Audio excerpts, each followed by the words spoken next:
आणि विशेष रिपोर्टमध्ये सुरुवातीलाच बातमी आहे मुंबईवरून। मुंबई महापालिकेवर महापौर बसवण्याचं भाजपचं खूप वर्षांपासूनचं स्वप्न अखेर यंदा सत्यात उतरणार आहे।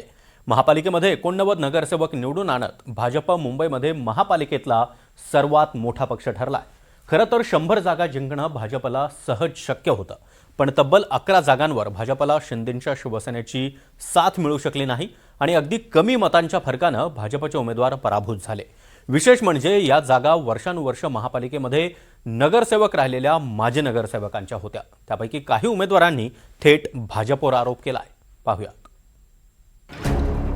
शिवसेनेची अपेक्षित मदत न झाल्यानं मुंबईत 11 जागांवर भाजपचा पराभव। हमखास निवडून येणाऱ्या जागा भाजपनं गमावल्या। शिंदे गटाच्या असहकार्यामुळे काँग्रेसला फायदा। मुंबई महापालिका निवडणुकीचा निकाल जाहीर झाल्यानंतर आता महायुतीमधील धुसफूस उघड होऊ लागली आहे। 4 दिवसांपूर्वी शिवसेनेच्या समाधान सरवणकरांनी आपल्या पराभवाचं खापर भाजपच्या स्थानिक नेत्यांवर फोडलं होतं, पण आता भाजपच्या तब्बल 11 प्रभागातल्या उमेदवारांचा शिवसेनेची अपेक्षित मदत न मिळाल्यानं पराभव झाल्याची बाब समोर आली आहे। मुंबई महापालिकेत 89 जागांसह भाजप हा जरी सर्वात मोठा पक्ष ठरला असला तरी हमखास विजयाची खात्री असलेल्या या 11 प्रभागांमध्ये भाजप उमेदवारांचा पराभव झाल्यानं कार्यकर्त्यांमध्ये नाराजी आहे। शिंदेंच्या शिवसेनेऐवजी स्वबळावर लढलो असतो तर अधिक फायदा झाला असता, असा या पराभूत उमेदवारांचा सूर आहे। प्रभाग क्रमांक 26 मध्ये भाजपच्या प्रीतम पंडागळेंचा 958 मतांनी पराभव झाला। त्यांच्यासमोर शिवसेना ठाकरे गटाचे धर्मेंद्र काळे हे विजयी झाले, तर प्रभाग क्रमांक 43 मधून भाजपचे विनोद मिश्रा अवघ्या 495 मतांनी पराभूत झाले। राष्ट्रवादी शरद पवार गटाचे अजित रावराणे इथून विजयी झाले।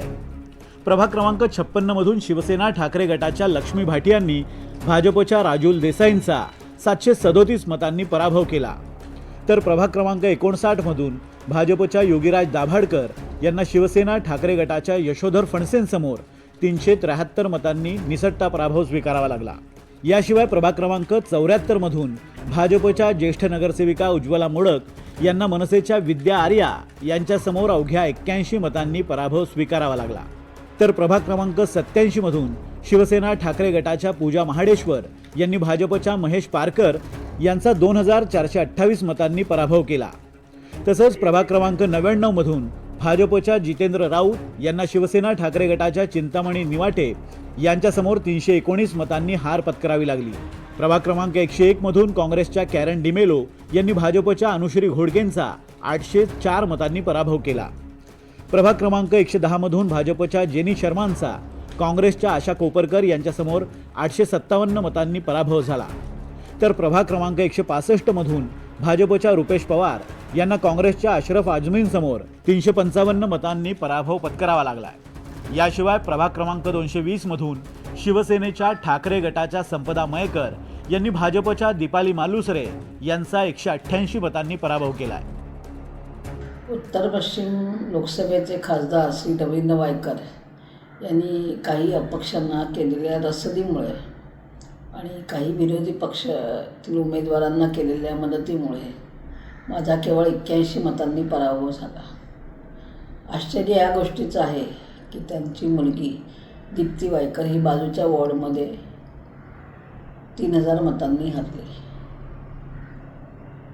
ती हरल्याचं दुःख न होता माझ्या हरण्याचा आनंद श्री वायकर यांना आहे। या प्रभागांमध्ये मित्रपक्ष असलेल्या शिंदे गटाकडून काहीच मदत मिळाली नाहीच, उलट विरोधी पक्षाच्या उमेदवारांना शिवसेनेनं मदत केल्याची चर्चा भाजपच्या स्थानिक नेत्यांमध्ये आहे। पण तरीही भाजपनं मित्रपक्षांवर थेट आरोप करणं टाळलंय। तसंच शिवसेनेतूनही सावध प्रतिक्रिया आली आहे। मुळामध्ये आता निवडणुका संपलेल्या आहेत। भारतीय जनता पार्टीने शिवसेनेवर आरोप करणं, शिवसेनेने भारतीय जनता पार्टीवर आरोप करणं हे काही योग्य नाही। प्रत्येकाने आपापल्या परीने एकमेकांना सहकार्य केलं, त्याच्यामुळेच महायुती मुंबईसह राज्यामध्ये भरभक्कमपणे निवडून आली। आता काही ठिकाणी थोड्याफार मतांनी पराभव होतो, तर त्याबद्दल एकमेकांना आरोप प्रत्यारोप करण्यापेक्षा त्याचं आत्मपरीक्षण करून पुढे चाललं पाहिजे। एकमेकांवर आरोप प्रत्यारोप करून आता मागचा काळ पुन्हा येणार नाही। माझी आपल्या माध्यमातून कार्यकर्त्यांना देखील विनंती आहे की असे आपण एकमेकांवर आरोप करण्यापेक्षा आपण पुढे चालू आणि मुंबईचा विकास करूया. महायुतीच्या ह्या सगळ्या जागा वाटपामध्ये कार्यकर्त्यांचं आरोप प्रत्यारोप ह्या होत राहतात, परंतु आता निवडणुका संपल्यात. कुणामुळे कुठल्या जागा पडल्यात, विधानसभेमध्ये काय झालं, लोकसभेमध्ये काय झालं, मुंबई महापालिकेच्या निवडणुकीमध्ये काय झालं किंवा अन्य ठिकाणी नगर परिषदेच्या निवडणुकीमध्ये काय झालं, याचा जर विचार विनिमय करत बसलो तर आपल्याला 365 दिवस कमी पडतील. आता जिल्हा परिषदेच्या निवडणुका आहेत 5 तारखेला आणि त्या माध्यमातून महायुती म्हणून आम्ही एकत्रितपणे राज्यामध्ये लढतोय.